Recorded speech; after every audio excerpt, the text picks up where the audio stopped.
Grabe talaga ang mga kwento ng SB19 fans sa pag-purchase ng ticket simula nung sinimulan nila sa Metrobank and then ang kanilang nga pong 3 araw na selling ng ticket na ito ay napakarami po ang naging kwento at kung paano sila ang tawag nga nila ay puksan sa nasabi nga pong mga kapwa 18. Hindi basta-basta ang kanilang pinagdaanan dahil talagang sa init ng panahon, narito po ang kanilang mga kwento at matindi nga ang pinagdaanan ng isang ito.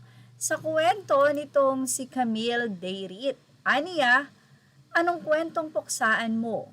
Buying for 3 of us. Hindi sumakses sa Metrobank pre-selling.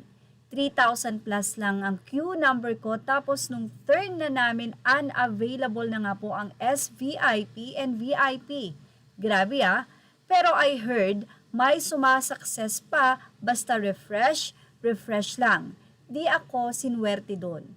Next day, Live Nation pre-selling, nagpaalam ako na malilate ako tapos tinry kong makipagpuksaan ulit this time.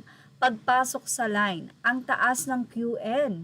Di ko na maalala, 15,000 plus yata. Nung turn ko na, ganun pa rin. Gray na naman lahat. Bandang 11:30, nag-decide akong papasok na ako. Pero pagpasok ko, SM ticket pa rin ang ginagawa ko.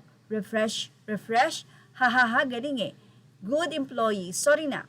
Hahaha, sa daming beses na nag-refresh, gulat na lang ako, biglang may mga seats na lumitaw. Ang dami magkakatabi pa. Nag-highlight ako ng 3 seats, tapos proceed to payment dahil nasa Metro pa rin funds ko. Yun yung ginamit kong card. Bigla-bigla di pala naayos yung phone number ko for OTP. Although tinawag ko naman, sabi nung nakausap ko sa hotline, updated na daw number ko. Di nag-fail yung transaction ko. Sayang, section C sana yon na magkakatabi. Tapos, transfer muna ng pera sa ibang card. Nag-go time na lang ako. Nakakita ulit ako ng 3 na magkakatabi. Tapos, sa bilis ng pangyayari, hindi ko napansin isa lang yung seat na na-purchase. Some kind of glitch. Kahit 3 yung naha-highlight ko, isa lang yung nagpo-proceed sa payment. In-announce ko na pa naman sa bahay na nakakuha na ako. Pag-view ko sa claim voucher, 1 ticket lang siya. SBIP section K. Balik refresh na naman ako. Tapos nakita ko ulit ng mga seats. Nag-highlight ako 2 tapos nung babayaran na, napansin ko na isa lang na naman ang lumitaw sa to pay. Nag-back ako para ulitin refresh ulit, nakakita ko ulit, highlight 2 ulit. Tapos finally, sumakses na sa additional 2 seats. Nasa ibang section nga lang, SVIP section U. Kaya ayan, hiwala yung mga claim voucher namin.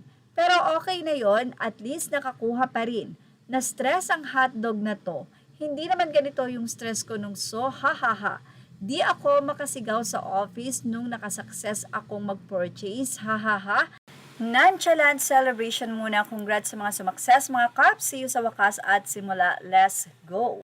Grabe effort talaga sa pagbili ng ticket at syempre sana po ay ma-sold out na rin nga ang gold and silver. Pero sure mas-sold out yan lalo na nga po habang papalapit na ang nasabing concert ng SB19.